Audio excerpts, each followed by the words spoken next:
तो नेक्स्ट हमारे पास यहाँ पे लॉ है मिलर्स लॉ।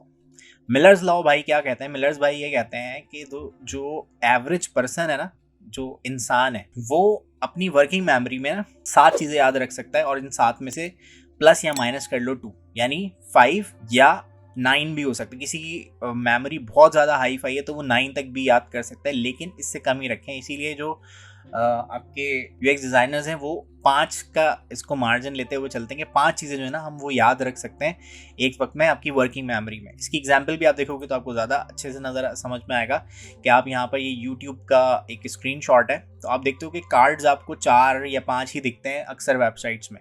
उसका रीज़न यही वाला प्रिंसिपल मिलर्स लॉ होता है कि आप अगर इससे ज़्यादा डाल दोगे तो बहुत अजीब सा लगेगा। और यहाँ पे भी आप देखोगे चॉइसेस भी कम से कम दी गई। यहाँ पे 4 चॉइसेस हैं, यहाँ पे 5 चॉइसेस हैं, यहाँ पे 6 चॉइसेस हैं, यहाँ पे 4 आपके पास चॉइसेस हैं। तो इस तरह से कार्ड को जो है ना आपकी स्क्रीन को बहुत ज़्यादा ओवरलोड नहीं करना है। अब आप देख रहे हो कि यहाँ पे 5 आया और यहाँ पे फ़ौरन उन्होंने लगा दिया शो मोर, इस तरह यहाँ 6 आए और यहाँ लगा दिया शो मोर। उनको पता है अगर हम ज़्यादा कर देंगे तो नीचे वाली चीज़ और नीचे चली जाएगी और चीज़ें छुप भी जाएंगी, और प्लस यूज़र इतना ज़्यादा चीज़ें इनमें से डिसाइड करना भी मुश्किल हो जाएगा, जो इससे पहले अभी हमने लॉ देखा।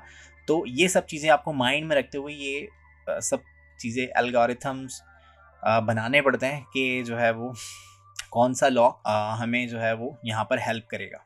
सो ये होता है मिलर्स लॉ, और ये भी बहुत सिंपल सा लॉ है कि आपको बहुत ज़्यादा ओवरलोड नहीं करना अपने वेब पेज को। जितना कंटेंट की ज़रूरत है 5-4 ये कार्ड्स आप उसको चॉइस में दे सकते हो, उससे ज़्यादा जो है आप दोगे तो वो यहाँ पे प्रॉब्लम क्रिएटिंग हो जाएगी वो चीज़।